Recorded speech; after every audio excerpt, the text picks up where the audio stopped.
బులెటిన్లో మరో breaking news. Eluru వరద ప్రభావంతో పలు గ్రామాలు వణుకుతూనే ఉన్నాయి. 8 మండలాల పరిధిలో 64 గ్రామాలపై వరద ప్రభావం ఎక్కువగా ఉంది. ఈ వరదతో 11,803 కుటుంబాలు చాలా ఇబ్బంది పడుతున్నాయి. నిన్న వరద ఉధృతి తగ్గింది. ఇన్ఫ్లో అవుట్ఫ్లో 1,775 క్యూసెక్కులకు తగ్గింది. సముద్రంలో కలిసే క్రమంలో ఉప్పాడ కొత్తపల్లి మండలంలోని కొన్ని గ్రామాల్లో ముంపు సమస్య పెరిగింది.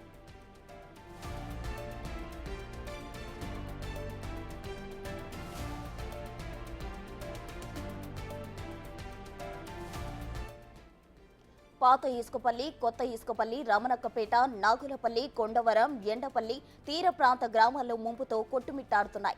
ఈ గ్రామాల్లో 375 ఎకరాల్లో పంట పొలాలు నీట మునిగాయి.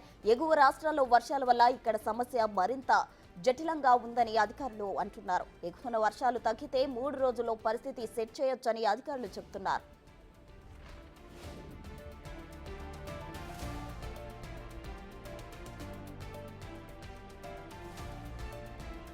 ఏలేరు వరద ప్రభావం జాతీయ రహదారిపై కూడా పడింది. గొల్లప్రోలు, పిఠాపురం మధ్య భారీగా వరద ప్రవహిస్తుండటంతో రాకపోకలు స్తంభించాయి. ఈ రోడ్డుపై నుంచి ప్రయాణించే వాహనాలను దారి మళ్లించారు. నిన్న కాస్త వరద ప్రభావం తగ్గడంతో కొంత వెసులుబాటు కల్పించారు. భారీ వాహనాలను పోలీసులు ఆధ్వర్యంలో అనుమతిస్తున్నారు.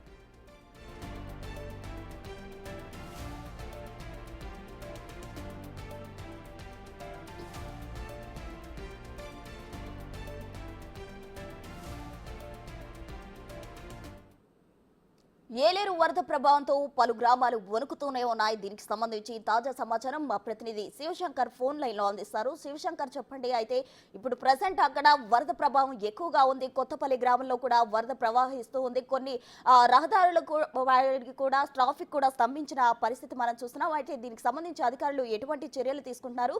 ఈ ముంపు గ్రామాలు అంతా ఎప్పటికీ ఓ కొలిక్కి వచ్చే అవకాశం ఉంది? Thank you Prasanna. ఏదైతే చూసినట్లయితే మనకి పిఠాపురం నియోజకవర్గం గొల్లప్రోలు మండలంలో ఇంకా కూడా వరద ప్రభావం కనిపిస్తుంది. 3 రోజులు గడిచినప్పుడు కూడా వరద నీరు ఇంకా రోడ్ల పైన ఉంది. ఇళ్లలోంచి బయటకు వచ్చినప్పుడు కూడా వరద నీరు అయితే ఇంకా రోడ్ల పైన నిలుతుంది.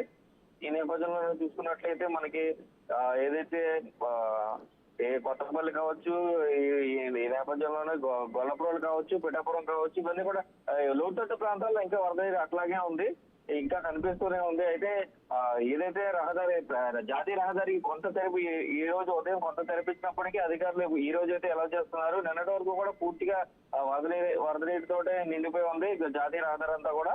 ఈ నేపథ్యంలో చూసుకున్నట్లయితే సామాన్లగూడ పిఠాపురం మధ్య రహదారి కూడా ఇప్పుడే కాస్తగా తెరపడంతో పునరుద్ధరిస్తున్నారు అధికారులు అయితే. ఈ నేపథ్యంలో చూసుకున్నట్లయితే ఎటువంటి అండవ్యాధులు ప్రబలకుండా కూడా వరద తగ్గిన ప్రాంతాల్లో కూడా శానిటైజేషన్ కార్యక్రమాలు అయితే చేస్తున్న పరిస్థితి కనిపిస్తోంది. Right Shivashankar, thank you.